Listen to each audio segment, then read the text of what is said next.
Welcome to Short Course, episode 92 for February 24th, 2023. I'm your host, Ben Barry.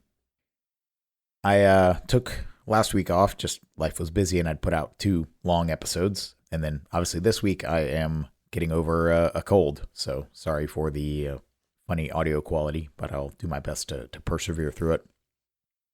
Wanted to do a quick recap, hopefully getting closer to the target duration of these episodes of 25 minutes than the last few have been, but we'll see how this one goes. But just wanted to give a quick recap of kind of what's been going on with USPSA. So the bulk of the topic will just be talking through what I have seen from the minutes of the in-person board meeting, the 2-day in-person board meeting that happened at the end of January. But before we get to that, 2 things, if you don't listen to anything else from this podcast, 2 things to know. The first is the results have come out from the Area 3 runoff. So just for historical context, this is to fill the remainder of the term that Matt Hopkins was originally elected to. He ended up moving out of Area 3 and resigned, and Kevin Collins was appointed as the interim Area 3, which he's been for a while now, mostly just because the process of running an election that goes to a runoff ends up taking quite a while. There's a mandated 30-day period between the election itself and the runoff, which the runoff itself, the original election takes 30 days, the runoff takes 30 days. To me, I think one of the no-brainers would be amending the bylaws to just use some kind of ranked choice voting and instant runoff just to solve this whole issue, just because it slows everything down. Now, maybe that's the point. Maybe that's the point. But to me, ranked choice voting would be the way to solve all of these issues. And again, this is relevant for the Area 6 election because as far as I know, there are only 2 people in the election, myself and Kyle Stevens. But if some third person puts their name in, then that moves the whole timeline from when we know who's going to actually be the incoming Area 6. It moves it like 2 months later, which is, it's not the end of the world, but there's kind of no reason for it either. But that's a bylaws thing. The bylaws require first past the post voting with runoffs of the top 2. So that's a different discussion. But anywho, Scott Arnberg has won the runoff, so he'll be taking over the Area 3 board seat. As soon as they vote, they have to meet to vote when his start date will be. It has to be no later than 60 days from the end of the election, but it could be sooner if he is ready, I suppose. So there is a board meeting at the end of this week, or I guess next week, the 28th of February. So presumably they'll vote on that then. So Area 3 is changing hands to someone I genuinely, I thought both the candidates in the runoff would be an improvement, both over Kevin Collins and just in general, the average board member.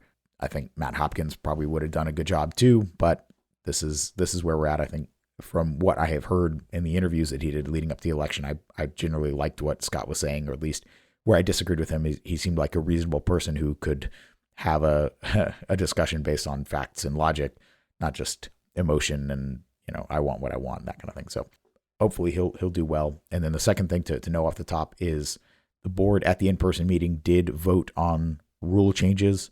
This is mostly just the result of the rules audit, so cleaning up certain definitions, things like updating the definition of a short course and a medium course no longer refer to number of positions. It's just purely defined by number of rounds, that kind of thing. So those are effective March 1st. So basically a week after you're listening to this, or a week after this airs. So nothing hugely earth-shattering, but probably worth going to the announcements page and finding it and just giving it a read over, just so you know what things are changing. I don't know if they'll send out another announcement in the newsletter or something, but the file it's under Board of Directors meeting minutes, but the file is called Comp Rules March 2023 Changelog Final. So not exactly the most intuitive name, but give it a read just so you're up to speed, like I said. So reading over the Board of Directors meeting minutes. So this is a 2-day meeting, Saturday and Sunday, going basically all day from 8 a.m. until 6 p.m. the first day, and then 8 a.m. until about 5 p.m. the second day. And they had 19 items on the agenda. They got through 11 of them, which I say this as someone who is trying to get on the board that is painful. I mean, as someone who's in a lot of meetings for my job that don't get to their destination, that's pretty bad. I obviously someone needs to be steering the meeting a little more strongly, but as we'll get to, there was a few long things that weren't even on the agenda that were discussed. So there's that issue as well. But the first day opened with Yeeman, the president, making some remarks, Donna, the managing director, making some remarks, and then they go into Rick Brotzel, the director of IT, going into his sort of 2022 presentation wrap-up thing. And then they're an hour into the meeting, and then they go into executive session for 50 minutes to discuss what is only noted as software strategy. And then there's a vote on directing Rick to, quote, move forward with software development research, whatever that means. I assume the sort of rumor mill seems to be something around, hey, let's make sure we're not completely at the mercy of practice score, which pretty much runs our whole sport now. I mean, there was a time, right, when part of being an affiliated club was you got a floppy disk or a CD or something with Easy Win Score, which is the scoring software. That was one of the reasons to affiliate, was you got the software to score all your matches. And now you just get that for free. So definitely the value proposition of being an affiliated club is less than it once was, at least in that dimension. But again, 50 minutes on that one topic.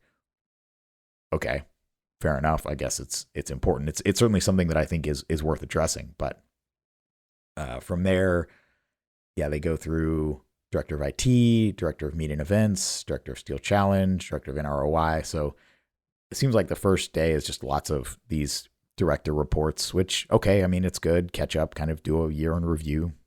All good. No problem with that. And then they get to discussing the rules audit, which they spend about an hour on before voting in all the rules except for the ones that they take a vote on removing. And I'll probably, sometime in the next few weeks, I'll probably end up doing a review of the changes, just so you guys have that for your reference. But I was happy to see that they retained the level 1 exception for being able to specify you have to activate targets before shooting at them. Again, just because some indoor matches, some level 1 clubs just may not have the props to perfectly block every part of a target from every part of the stage. So it gives level 1 designers a little bit more latitude.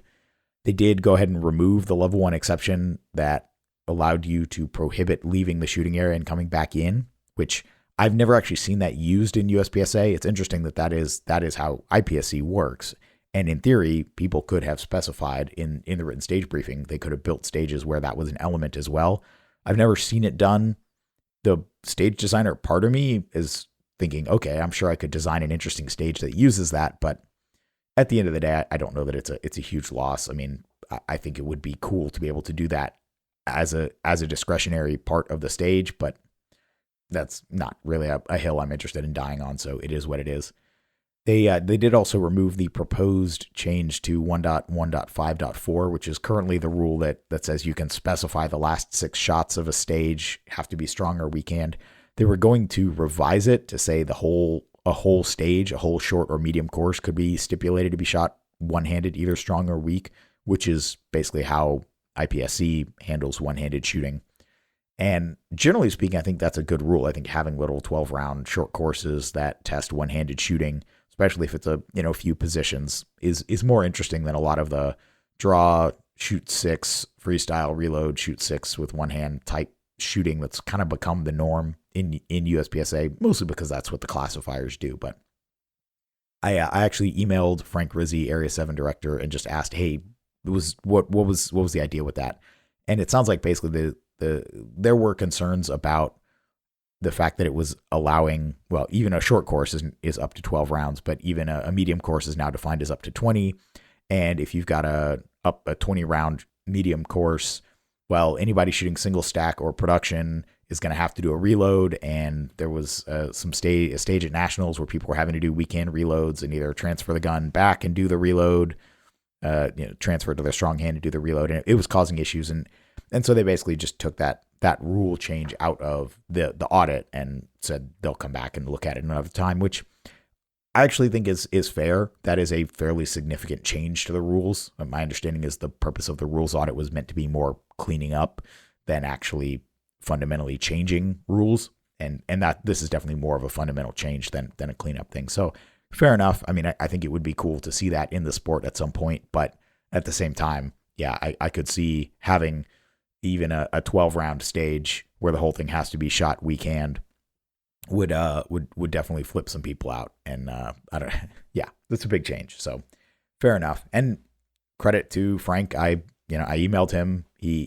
I got a pretty straightforward, cogent response within 24 hours and just said thanks. I mean, this is how it should work, interacting with a board member, and so I appreciated that. And so at this point, it's almost the end of the first day, and they spend about 2 hours reviewing the results of the survey. I think this is just primarily the production and limited 10 proposed changes because they discussed limited optics the morning of day 2. So I'm not sure what the discussion was, what was discussed for 2 hours. I do think it's interesting. So they did post the quote unquote survey results for everyone to see, but all that they've posted are the multiple choice answer votes. So all that time that you spent typing in your responses and your nuanced opinions about things, who knows where those have gone? They haven't been published, which, I mean, maybe that's for the best. Who knows what people wrote in those, but it would be interesting to see all of the non-profane ones and see what other people think about some of these proposals. But all that they quote unquote published was the up-down votes. And most of them went pretty much the way you would expect. I mean, some of the questions, does this allow more options in terms of stage design? It's like, yes, obviously allowing more things allows, anyway. But probably the most interesting question was the one about production capacity, because it went 4 ways. So the result ended up being that raising production to 15 got the most votes at 38%. Whatever fits the box, whatever base pads you put on the magazine that fit the box, that got 25%. Leaving it at 10 rounds got 23%. And factory with no aftermarket base pads got 14%, which, I mean, I generally take that as encouraging. I hope they actually listen to the results of the survey. And I mean, if they're going for a straight up vote, 15 was the most popular option. I also think it happens to be conceptually the preferable option based on values and logic. But, the fact that those two are coincidental is just gravy. But we'll see. They didn't make any change. And as they said in the minutes, as I've said here, all of this is just sort of academic because the way the bylaws are written, they have to put together a package of changes to be presented and then be available for a 90-day comment period before they're actually voted on. So we probably won't be seeing anything finalized until August or September. So I don't know why this was particularly important to do now versus later in the year, but it's done. We'll see what comes of it. We'll see what they say. I did appreciate in the minutes they did note that Frank Rizzi, Area 7 director, expresses concern that a significant number of his area members live in capacity restricted states. And to me, this is one of those places where I think we need to revisit, as I mentioned before, 3.3.1, which is the rule that says if there is a state capacity limit, then that's the limit for all matches in that state and how that is interpreted. I know that some Area 7 states, I think New York and New Jersey, don't have any kind of grandfather clause on their high capacity magazine laws, but some, I believe Massachusetts does. And so that definitely incentivizes anyone, but because that's interpreted as if there is a grandfather clause, as such as in California or Massachusetts, well, then 3.3.1 is not considered in force, and people are incentivized to break the law by getting magazines that they did not own at the time the law was passed, which I think in Massachusetts was 1994. So the number of people shooting open or limited or carry optics in Massachusetts with pre-1994 magazines, it's not 100%. And the way that 3.3.1 is being interpreted in that scenario, I think encourages people to do that. So I think that could definitely use revisiting. if for no other reason than just keeping USPSA off the radar of anyone trying to make hay over the fact that look at all these high capacity magazines in a state that has a high capacity magazine ban. But, this is definitely one of those scenarios where having a representative, having a voice on the board for the people in those states is definitely something that I think we should defer to. So I have my opinions, but obviously, Frank knows these guys and is much more aware of what's going on. So I would be very curious to hear more about what he's thinking with regards to implementing these types of things. Because as I've said, I think if you're shooting a stock gun with 15 round mags or with 10 round mags, and then you go and you need to borrow some factory 15 or 17 rounders from someone out of state at a big match, that's more practical than trying to borrow, say, 140 millimeter magazines for your limited gun that need to feed a certain length of 40 or whatever. So I still see production as being relatively friendly in that capacity, but I can see how having to borrow 15 round magazines to be competitive for that group of the sport would definitely be a negative impact for them traveling to matches outside of mag ban states. So yeah, something to weigh and consider for sure. And that was pretty much the end of day one. Day two started with a 2-hour executive session that just says that it was for, quote, organizational insurance coverage, unquote. And this was not on the agenda that was posted anywhere. So I'm not sure what came up, what was so urgent. I certainly would be interested what was such a concerning topic. Oh, and I'm actually realizing here I skipped over an item in my notes. So around lunchtime, day one, there was a not technically executive session, or at least it wasn't. The executive session was not voted on and entered into, but Kyle Stevens, who was there as a guest, was excused, although the other people who were there as guests, like Sherwin and Lee, were allowed to stay. So, why is that? You tell me. But apparently the presentation went for an hour and 45 minutes about the USPSA financials, and there was basically no details in the minutes about what it contained. There are rumors that have been swirling that something like 200 to 300,000 is the shortfall. So the revenues were 200 to 300,000 shorter than expenses, and that there was also a significant hit, possibly on the order of 500,000 to the investment income that basically is meant to be USPSA's rainy day fund. So there's a bunch of cash. It's invested theoretically to keep up with inflation at the very least. It sounds like it was invested. If this is true, it sounds like this was invested a little too aggressively. So when the market has taken a turn in the last year, those accounts have taken a pretty bad hit as well. But in any case, there obviously was some materials prepared and presented. Nothing has been shared with the membership. There is an audit that will be going on this spring into summer. Again, we'll see if the results from that audit are actually released to the membership. There are 3 elections this summer, starting in the middle of June. Area 6 that I'm running in. Area 8, which is Ted Murphy, who has been on the board now for 4 years. So he'll be running for re-election, I assume. And the state of the finances of the organization should be something that he has to answer for, in part. And I kind of expect them to sit on the results of the audit until middle of July when the election is over. Although, again, if Area 8 has more than 2 people in the election and it goes to a runoff, who knows? But yeah, I think this is something that is actually really starting to concern me. I've been telling people, hey, this mess with the board and the rules and everything that we've gotten into with USPSA, it took years to create. It'll take years to fix. It's not going to get fixed overnight. We just need to settle in for the long haul. But if the finances of USPSA, I don't know exactly where we're at, obviously, because these results haven't been released. But if it's something where USPSA is hemorrhaging money, then at a certain point you start looking at what is the viable lifespan of a company that is losing money every year. If the cash flow can't at least be neutral, how many years of reserves do we have left? I think that's a real question, and the membership deserves an answer. and I don't think we're going to get one, but we deserve one. So anyway, that was middle of day one, was this whole finances discussion and presentation with no actual details in the minutes. And as far as I know, I haven't seen anything about any intent to release any more information, but maybe it's coming. We'll see.